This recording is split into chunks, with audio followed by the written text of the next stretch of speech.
JTBC가 이진관 재판부의 판결문을 확인했습니다. 12.3 비상계엄이 내란이고 친위 쿠데타로 규정한 그 판결문은 조만간 지기현 재판부의 증거로 제출됩니다. 징역 5년이 나온 백대현 재판부 판결문도 곧 제출됩니다. 헌법재판소의 파면 결정문은 이미 증거로 반영됐습니다. 이 판결문들의 공통점, 국헌 문란 목적의 계엄이었고 메시지 계엄, 계몽령 같은 건 존재할 수 없다고 꼬집고 있다는 점입니다. 먼저 박병영 기자입니다. 한덕수 전 총리의 1심은 12.3 비상계엄에 대한 첫 형사사법 판단이었습니다.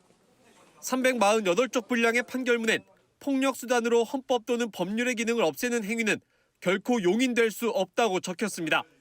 윤석열이 2024년 12월 3일 비상계엄을 선포하고 위헌 위법한 포고령을 발령하며 국회 중앙선관위 등을 점거, 출입 통제하거나 압수수색한 행위는 앞서 본 바와 같이 형법 87조에서 정하는 내란 행위에 해당합니다.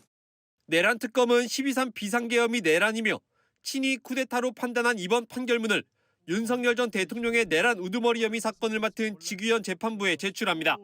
한덕수 전 총리 판결문은 12.3 비상계엄을 내란으로 본 첫 사법 판단이자 내란 우두머리 혐의를 뒷받침할 주요 증거입니다. 내란 우두머리 사건은 헌법재판소 탄핵 결정문과 백대현 재판부의 체포방해 1심 판결문도 증거로 제출됐습니다. 국민의 신임을 배반했다는 헌재의 결정, 계엄 선포의 절차적 하자를 인정한 체포방해 선고에 이어 이번 친위 쿠데타란 결론까지 내란 혐의를 인정하는 논리가 이견 없이 일관되게 쌓여가고 있습니다. JTBC 박병현입니다. 그러면 지금부터 저희가 확인한 판결문의 내용을 자세히 전해드리겠습니다. 이진관 재판부는 어제 선고에서 언론사 단전 단수는 헌법이 절대적으로 금지하고 있다고 밝혔습니다. 그리고 판결문에는 이런 내용이 담겼습니다. 이상민 전 장관이 헌법과 정부조직법을 검색해 단전 단수의 법률적 근거를 찾았다는 겁니다. 다음 달 12일 이상민 전 장관에게 1심 선고가 내려집니다. 그 선고에 상당한 영향을 끼칠 것으로 보입니다. 여도형 기자의 단독 보도입니다. 언론사 단전 단수는 내란의 주요 근거가 된다고 재판부는 판단했습니다. 행정기관이 집권자에게 불리한 내용의 표현을 사전에 억제함으로써 이른바 관제 의견이나 지배자에게 무해한 여론만이 효용되는 결과를 초래할 염려가 있기 때문에 헌법이 절대적으로 금지하고 있는 것입니다. 취재 결과 판결문엔 이상민 전 장관의 행적이 담겨 있습니다. 이 전 장관은 밤 9시 13분 휴대전화로 헌법을 검색하고 대통령 집무실에 들어갑니다. 18초 뒤 다시 대접견실을 나와서는 밤 9시 19분경 정부조직법을 검색합니다. 재판부는 헌법을 검색한 건 국무회의 심의를 거쳐야 한다는 헌법 규정을 찾아 대통령에게 보고한 거고 정부조직법을 검색한 건 경찰청장과 소방청장에게 단전 단수 업무를 지시할 법률상 근거가 있는지 찾은 거라 보는 게 합리적이라고 설명했습니다. 이 전 장관은 판사 출신 법률가입니다. 젊은 날의 대부분을 법관으로 봉직하였기에 법관으로서의 경험, 당시 지녔던 마음가짐과 자세는 제 평생을 걸쳐서 이어져 왔습니다. 그간 이 전 장관은 김장 행사 핑계를 대왔습니다. 일정표를 봤을 가능성이 많습니다. 그날 아침부터 7시 반부터 일정이 시작됐습니다. 비행기 타고 내려가서 김장 행사하고 중앙지방협력회의하고 그리고 중간에 제가 이렇게 올라온 겁니다. 이렇게 설명을 했었겠죠. 그러나 재판부는 김장 문건을 직원들이 보고한 적이 없고 이 전 장관이 계엄 선포 직후 경찰청장, 소방청장, 그 다음 날엔 수자원공사 사장에게까지 전화했다며 이는 단전 단수 문건을 받고 지시 이행 여부를 확인하기 위해 전화한 거라고 못 박았습니다. JTBC 여도현입니다. 어제 이진관 재판장은 한덕수 전 총리가 계엄의 요건을 갖추기 위해 참석자들의 서명을 받으려 했다는 내용도 읽어 내려갔습니다. JTBC가 판결문을 통해 확인한 결과 참석자의 서명을 받자고 건의한 인물, 바로 박성재 당시 법무부 장관이었습니다.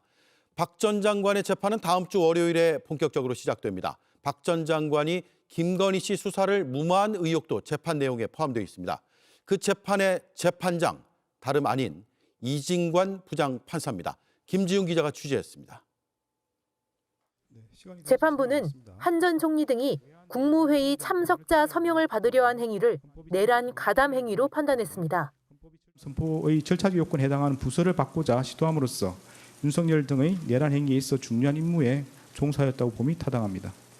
그러면서 참석자 서명을 건의한 건 박성재 전 법무부 장관이었다고 판단했습니다. 판결문에 따르면 박 전 장관은 윤 전 대통령이 계엄을 선포하고 돌아온 밤 10시 39분쯤 이상민 전 행안부 장관에게 참석자 서명을 받아야 한다는 취지로 말했습니다. 이에 이 전 장관이 강희구 전 부속실장을 가리키자 강 전 실장을 자리로 불러 누가 참석했는지 남겨놔야 한다는 취지로 말했습니다. 약 3분 뒤 대접견실을 나와 서명 받는 것은 준비되었느냐 재차 물었고 이에 강 전 실장은 안으로 들어가 국무위원들에게 서명을 요구했습니다. 하지만 최상목 전 경제부총리 등이 반대하며 참석자 서명은 이뤄지지 못했습니다. 또 재판부는 계엄 선포 전 윤 전 대통령이 박 전 장관에게 비상계엄 관련 지시사항 문건 등을 건넸다고도 명시했습니다. 박 전 장관은 김건희 씨 수사 무마 의혹도 받고 있습니다. 2024년 5월 김건희 씨는 박 전 장관에게 내 수사는 어떻게 진행되고 있냐, 김혜경, 김정숙 수사는 왜 진행이 잘 안 되냐는 텔레그램을 보냅니다. 이후 검찰총장을 패싱하고 김건희 씨 수사 라인이 전면 교체됩니다. 박 전 장관의 내란 가담과 김건희 씨 수사 무마 재판이 오는 26일 시작되는데 이 재판 이진관 재판장이 맡습니다. JTBC 김지윤입니다. 이진관 재판부는 12.3 비상계엄으로 내란을 일으킨 목적이 장기 독재라고 판단했습니다.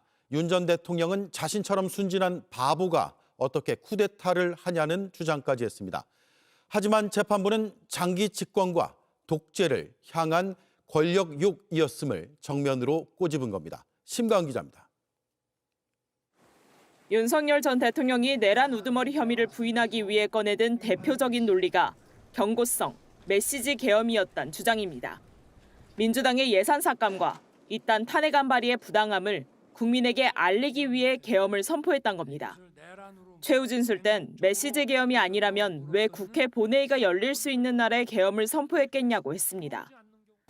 본회의를 무력화시키거나 방해할 의도가 만약에 있었다면 왜 이날 하겠습니까? 바보 아닌 이상이야. 급기야 자신처럼 순진한 사람이 어떻게 쿠데타를 하냐고까지 말했습니다. 헌재에서 잘 설명을 하면 그만 다 정리가 되겠거니 이렇게 순진하게 생각을 했던 것이죠. 그러니까 이런 바보가 어떻게 친위 쿠데타를 합니까? 하지만 이진관 재판부는 12.3 비상계엄을 내란이라고 못 봤고 그 목적은 윤 전 대통령의 장기 독재였다고 판단했습니다.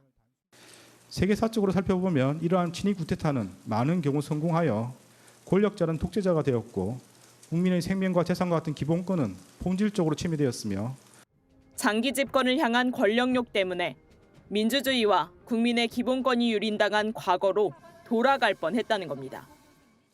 어두운 과거로 회귀하여 독재 정치라는 수렁에서 장기간 헤매 나오지 못하게 될 수 있었고 아울러 12.3 내란이 몇 시간 만에 끝난 건 계엄군의 맨몸으로 맞선 국민의 용기 덕분이지 결코 내란 가담자들에 의한 게 아니란 점도 분명히 했습니다.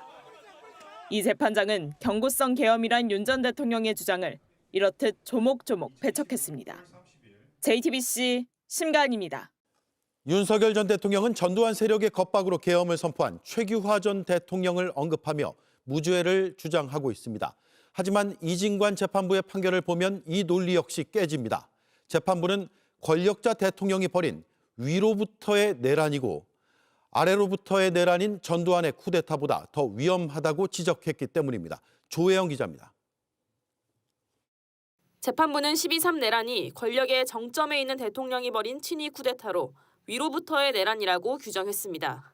국민이 선출한 권력자인 윤석열 전 대통령과 그 추정 세력에 의한 것으로서 성격상 위로부터의 내란에 해당하는데 이러한 형태의 내란은 이른바 친위 쿠데타라고도 불립니다.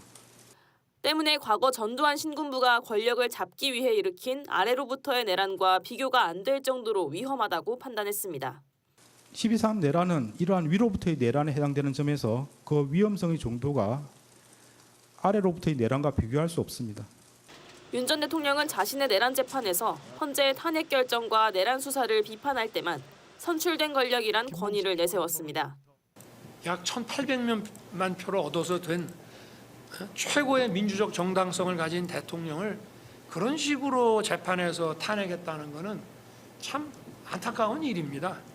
전두환 신군부가 처벌받은 반면 당시 계엄을 선포한 최규하 대통령은 기소되지 않았다면서 무죄를 주장하기도 했습니다. 그 신군부인 전두환 씨와 노태우 씨 같은 분들이 최규하 현 대통령을 겁박을 해서 계엄을 선포하게 한 것 자체가 이제 폭동의 한 부분을 구성한다는 현직 대통령께 아니고요. 하지만 이진관 재판장이 12.3 내란은 현직 대통령이 주도한 위로부터의 내란이고 따라서 신군부 쿠데타와는 다르다는 걸 분명히 하면서 윤 전 대통령의 주장은 힘을 잃었습니다. JTBC 조혜연입니다.